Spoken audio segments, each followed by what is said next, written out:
She wasn't moving toward the food. She was moving toward the person who always came at the same time, walked the same way, and never once raised their voice. You've probably seen it and written it off as habit, routine, conditioning.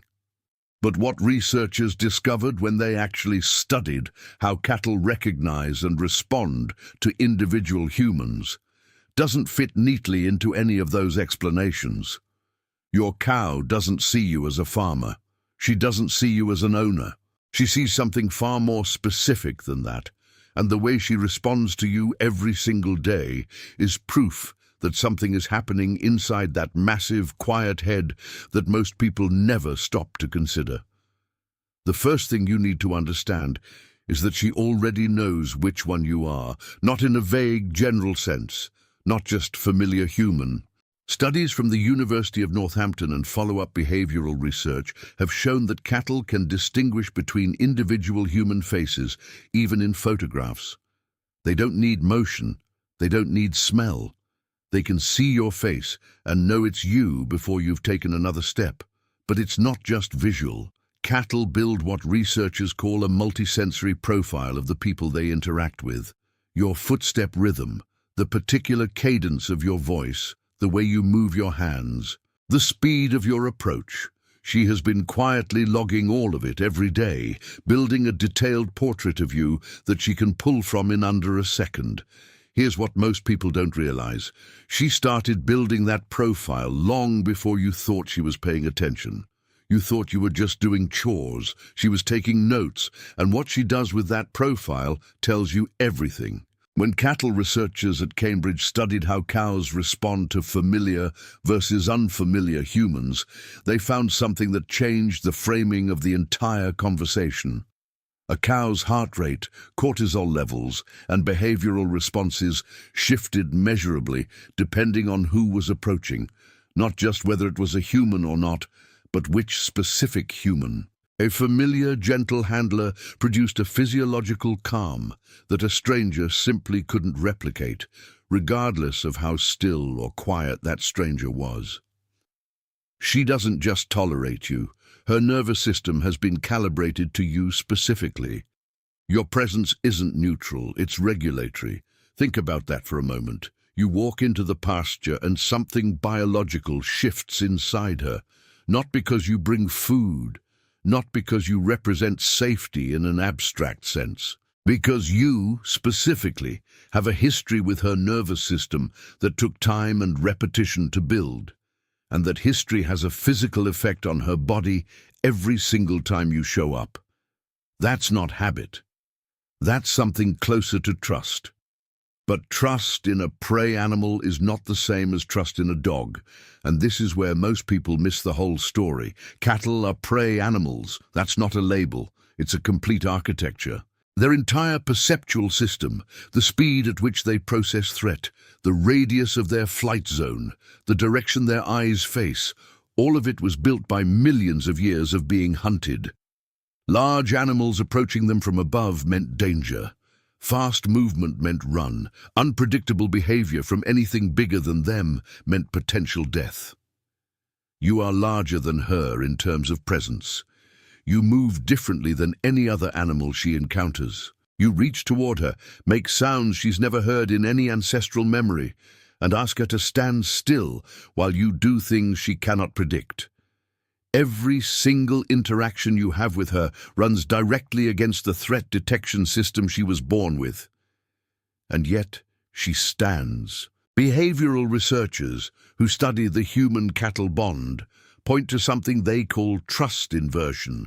The moment when a prey animal's threat response toward a specific individual becomes weaker than the competing draw of social connection and learned safety. It doesn't happen automatically, it can't be rushed, but when it does happen, it represents one of the most significant things an animal can do biologically. It means her brain has learned to override survival signals for you.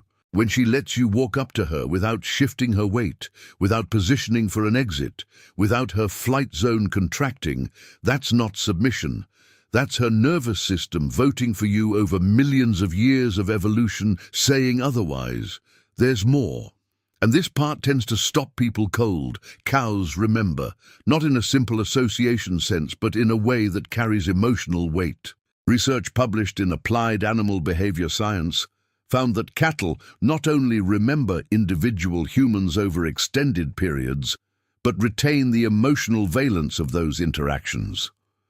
A handler who moved roughly, spoke harshly, or created stress, even once, produced measurable anxiety responses in cattle that persisted long after that specific person left. Months. In some cases, longer. The opposite is also true.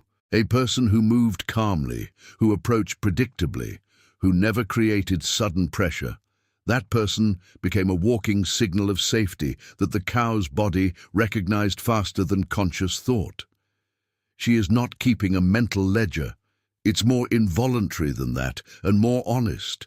Every time you've approached her, your character left a mark on her nervous system, and she has been responding to the sum of those marks ever since. You cannot fake your way into that register.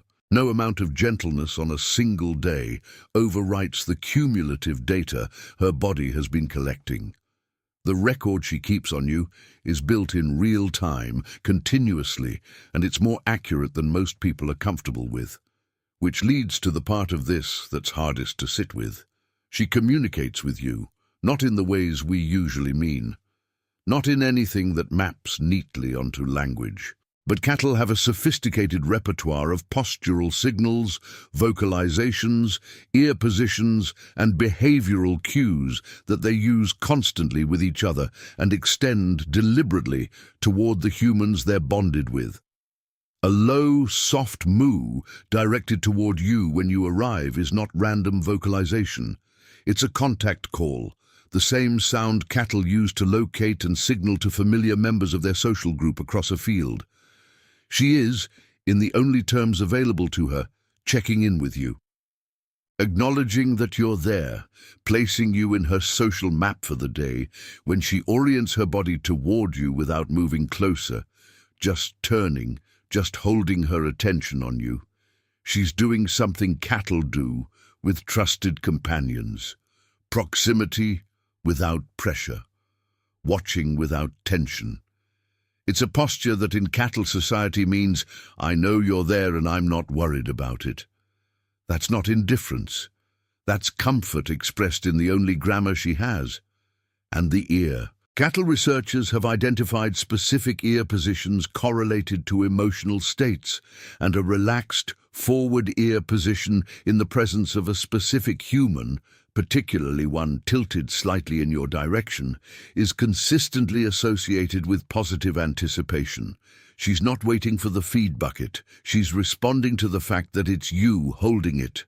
Most people walk past all of this every day. They see a large animal standing quietly, and they think, she doesn't notice. She doesn't care, she's just a cow. But she noticed before you got to the gate. She identified you by the way you walk. Her heart rate shifted when she recognized your pattern. She made a sound meant only for the members of her world she trusts, and she stood, still, open, calm, in the presence of a creature every instinct she carries was designed to flee from. Inside that enormous, quiet body is a nervous system that has made a specific decision about you, not about humans. Not about farmers in general, about you. Based on everything you've done, every time you've approached, every moment you've moved through her world without causing harm. She doesn't have a word for what you are to her. She doesn't need one. The way her body responds when you walk in is the whole sentence. If you've ever stood beside her and felt something you couldn't explain, that particular stillness, that quality of being allowed into a space that doesn't open easily, now you know what you were actually standing inside. Leave what that means to you in the comments.